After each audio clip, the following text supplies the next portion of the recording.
What is up, guys? Welcome back to the channel. My name is Travis. Of course, this is TWA Motorsports, and today, guys, we are back on the Trans Am, and we're taking back apart something that we've already put in it. And so what's the deal here? So, guys, look, when I originally started this car, it was all over an oil leak, right? This whole thing got blown apart because it had a dime-size oil leak when it set for 30 days. Okay. Fast forward 4 years later, obviously we've had this thing apart, back together, apart. We've done, it's wearing me out. But look, guys, ultimately when I started this project, I wanted to have like this 1200 horsepower WS6 that had AC, and my plans have kind of changed. So I don't need that kind of power out of this car. Guys, I don't want to try to cut the car up, and I don't want stuff to fit like crap. So here's what we're gonna be doing. Guys, I actually ordered a brand new, well, I guess brand new FLT 4L60. Now, I know a lot of people were excited about seeing the 4L80 in this, but guys, it's a really tight fit in this car. And you know, it does fit, and I've done these swaps before, but it's really close for the coolant lines. It's very, very close on this. Obviously, we had to make you know, provisions for the plug to work, but guys, I'm over it. I want this car to drive, and so I just ordered an FLT stage 5 transmission. I got a billet converter coming from Circle D for the 4L60, and we are going to be using that transmission. So the 4L80 is going to be going in the 55. So yeah, I know it's kind of an odd deal, but yeah, I want to do it. So that's what we're going to be doing today. We're going to take the 4L80 out of this thing. I'm not sure what all I want to do here as far as, like, I don't have the new transmission yet, so I can't go right back in with it, but I've got my transmission jack. Cohen's car isn't in here right now, and so we have the room. I want to get it out while his car is out of here, and so it shouldn't take me real long. But either way, we're going to see if we can get it out, hopefully, without having to pull the motor and stuff. I mean, guys, generally I've never had an issue, but some of these bolts on the top side of the housing are very, very close, so we may have some issues. I'll try to get some light down here in a second, but let's get started on this. Now, as far as where we're going to start, I've got the 27 millimeter because we use an ARP balancer bolt. And guys, I did not put the starter back in this thing, so we need to spin it around and get the converter bolts loose.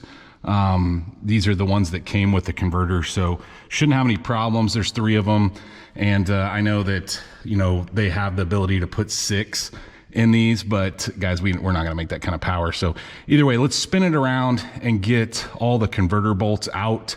That'll be our starting point, and then I think we'll move back here to get the cross member out, the swap cross member.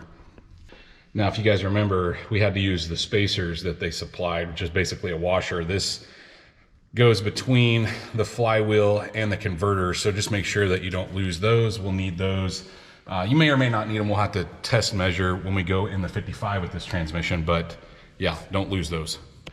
Now, the next thing I'm going to do before I start to lower the transmission, getting these bolts out here, is I've got some zip ties up in place, just keeping kind of stuff out of the way, like the shift linkage and whatnot. I need to cut those zip ties, but I want to get my transmission jack kind of up in here because it's going to put a lot of pressure on those motor mounts when we come down with this thing. And so to me, it just makes sense to get that, go ahead and get that over here and pumped up. And you're probably wondering, like, well, look, the F-bodies have their torque arm that bolt to the back of the transmission housing. Well, guys, I'm not going to be using that. I don't like that anyway. I think it's problematic, and a lot of people have snapped the tail shafts off of these cars because of that. So what I'm going to be using is, I actually ordered a truck 4L60 that doesn't have the connection on the back, and we're going to be doing a standalone mounted torque arm. So anyway, now that we got this jacked up, let me cut these, and we'll go get, I think this is a 15. I think those are 15s as well. Let's see if these will come out. There's that one. You know what I should have done? I should probably leave that one. Otherwise, it's going to fall on the floor.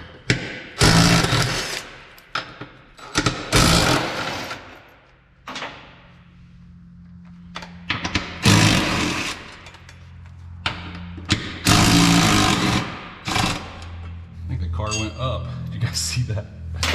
All right, now let's take this off. And I may keep this around. Who knows down the road, guys, maybe I go back to a 4L80. I don't know. All right, we're setting. Boy, there's not a lot of movement in it, guys. Not a lot of movement, that's for sure. Put that over there for now. See if we can get this unplugged out of the side. I don't think it came down far enough to do that.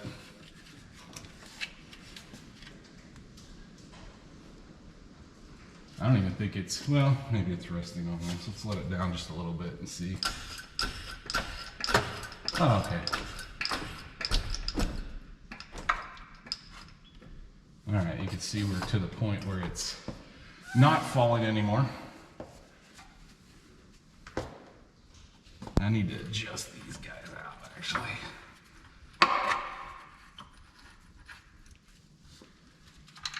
If you guys remember, I had this built by a local transmission shop, the same one that did my green truck.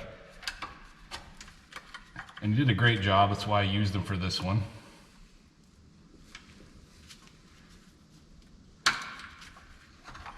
But I know there's a lot of good 4L80 builders out there.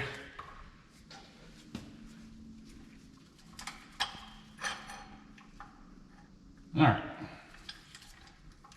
get that kind of lined up, and then I like to position this kind of at the same angle.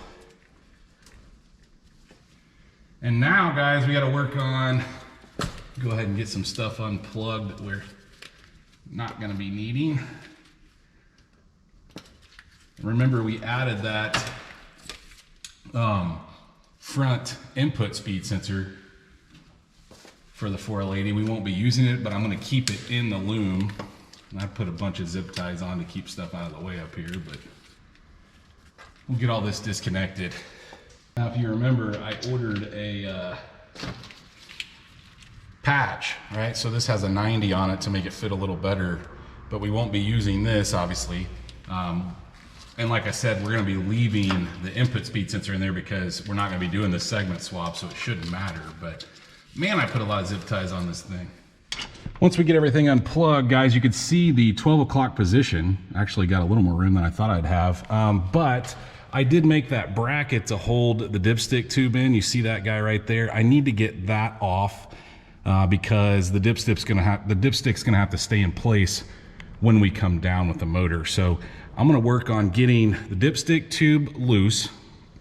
And aside from that, we need to get, I think those are 15 millimeters all the way around the transmission. We should have 1, 2, what we got up there? 3, 4, 5, 6, I think total. Let's get all those loose, and I think this transmission will be pretty simple to get out.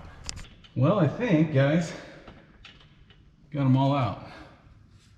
So what we need to do is make sure that our transmission jack's in there and start to kind of pull our way back.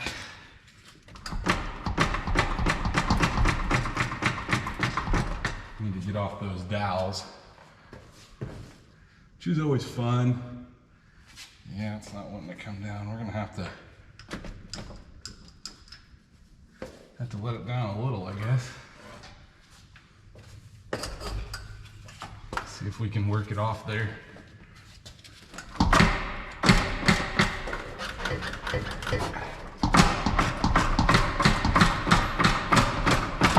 Okay, we got one side off.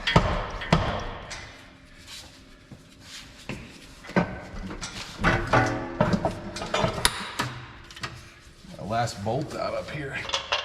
There we go.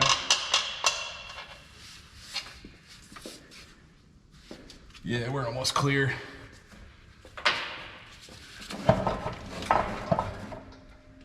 Uh-oh, got a couple more things zip tied, it looks like. Oh no.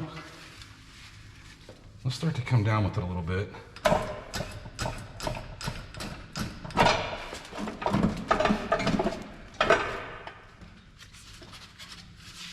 The dipstick tube isn't coming out.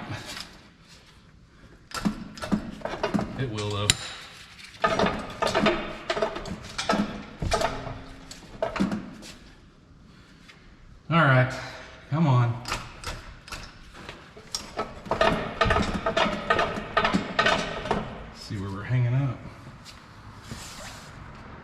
Oh.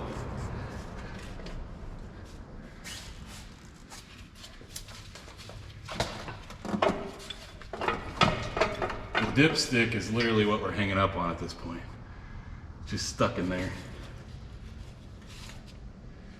I don't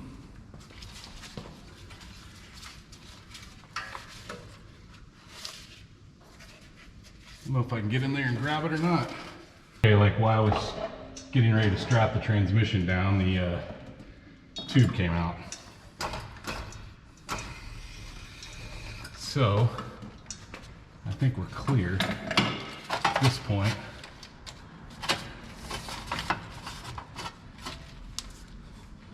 Let's bring it down and see what we got here.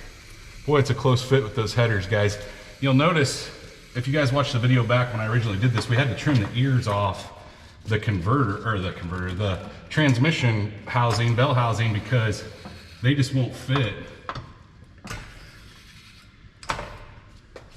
Alright.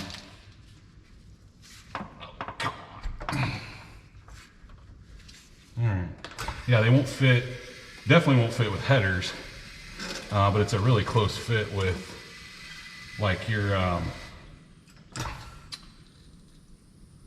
stock manifolds.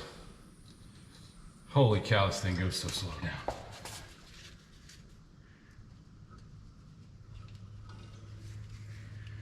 All right, we're looking good. Guys, if you balance this right, I guess you don't have to strap it. Probably would be a better idea, but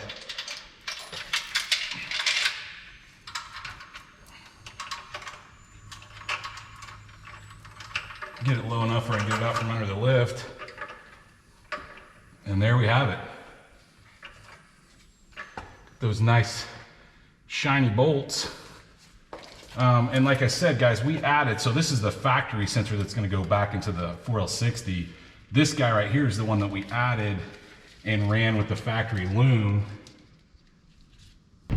Now, one of the things we'll have to do now that this transmission's out is we are going to have to take this guy out. That is not the same dipstick tube, guys, as the 4L60. And I think I still have the 4L60 with setting over there. I don't, however, think you can get this out from the bottom. At least I don't remember it being a real easy feat. I think we'll have to pull it out from the top. I might be able to get it out if I take the dipstick tube or the dipstick out of it. That'll give me a little more room. All right, now we got everything out from under it. Let's see if we can drop it down. It's been sitting on the locks for a minute, so that there's some slack in the cables, but let's drop it down, see if we can get that dipstick tube out.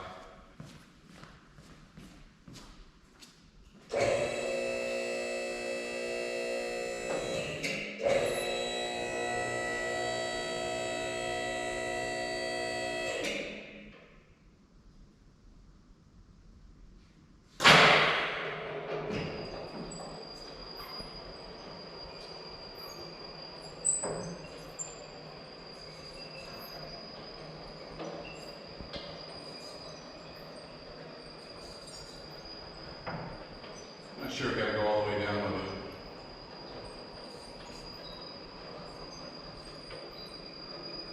This poor car.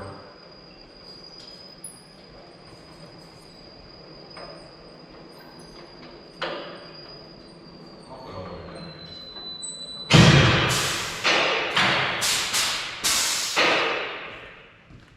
I'm catching on that backside. When you don't use your lift every day, guys, it's kind of a pain to move up and down. I don't realize how much just using it loosens things up. Let's see if we can get this dipstick out. Oh man, I don't know. Let's take this out. And then I think, guys, maybe able to push it down. There we go. Now it's out of there. Now, here's what I gotta remember. When we're going back in with the new one, we got to, as a matter of fact, I'm gonna leave it just like that until I lift it up. because I will totally forget, and you cannot get the dipstick tube without without beating it up. So yeah, I think we'll leave it there. Well guys, I know this was a relatively short video, but I kind of wanted to show you the process, or not so much the process because you guys have seen me do it a couple times, but you can see how much bigger this transmission is in the middle than like a 4L60. See that guy down there? It's quite a bit bigger here, which you generally don't have any clearance issues on the tunnel of these cars there, but these normally have an ear that comes out that I shaved off. That gives you room for not only headers, but the floor of the car. And then here is where the biggest issue is on the 4L80, the way these are placed. On the older 4L80s, they're above each other, you know, one up here and one below. But on the newer ones with the, you know, the more preferred LS bolt pattern on the housing, this guy's back here. And so you can see I put those 90-degree banjo fittings on, but I've heard hit or miss on those. And honestly, guys, I just, like I said, I was going to build this car for like tons of horsepower, and there's guys doing some really impressive stuff with like a FLT or a Performa built transmission in these cars, and it just fits better, to be honest with you. And like I said, I've kind of changed my thinking of what I want out of this car. Now, a couple things that I am concerned with that we're going to have to address. One, if you guys remember, I put a new radiator in here, a thicker one, from an aftermarket company. The downside, guys, is it only has one port here. This port goes to your overflow, but there's not a port for the steam port. So we're gonna have to either replace this or figure out another method. It's kind of frustrating. Aside from that though, the map sensor, guys, I struggle with the map sensor on this fast intake. You would think for the money these fast intakes cost, they would have a better method of putting a map sensor in these things. I absolutely hate the way that one fit. And the more I read about it, the more people have leaking issues. So what I'm thinking I'm gonna have to do, I was hoping with the transmission out, this is one of the reasons I made this video, because I've been thinking about this. With the transmission out, I thought maybe I could reach up there and fill the map sensor. Well, there's no way. It's definitely not happening. You can't reach it. So with that being said, I think because I've still got the cowl off, I can put a mirror back there and a light, pull it out, put a little silicone on the actual sleeve, and then push it back in. That seems to be what people do. Some people have built brackets. It's just, I don't know. Like I said, guys, for the money these things cost, that shouldn't be an issue, right? But anyway, guys, hopefully you did enjoy this short little video on us removing the Trans Am. I know a lot of people are thinking, man, is this thing ever going to be done? I don't know, man. It's seems like one step forward, two steps back, but hey, we'll get there eventually. And I will let you guys know when the transmission comes in. Obviously, we'll put that guy in. We'll talk about, you know, some of the specs on the new transmission and the converter and get that back in. And hopefully at that time, maybe I'll have a torque arm, even though I think we're gonna have to pull the rear end out to put unless I cut a trap door for a fuel pump. And I'm back and forth. If they made an actual nice close off for a trap door, I would be more apt to do that. But right now, I'm not just gonna cut it and bend up the metal and do that. So, and I know a lot of people have talked about that over the times that I've made videos on the Trans Am wanting to see a fuel pump video. But honestly, guys, yeah, I've done the trap door. I've done a regular replacement, and the trap door is by far easier. But some people don't want to cut up their car. So we'll just have to see when we get there. But guys, if you did enjoy this video, please, like always, smash that thumbs up button. If you are not subscribed, go down there, hit the subscribe button. Of course, like always, ring that bell notification. That notifies you every single time we drop a new video. And stay tuned to see what we work on next.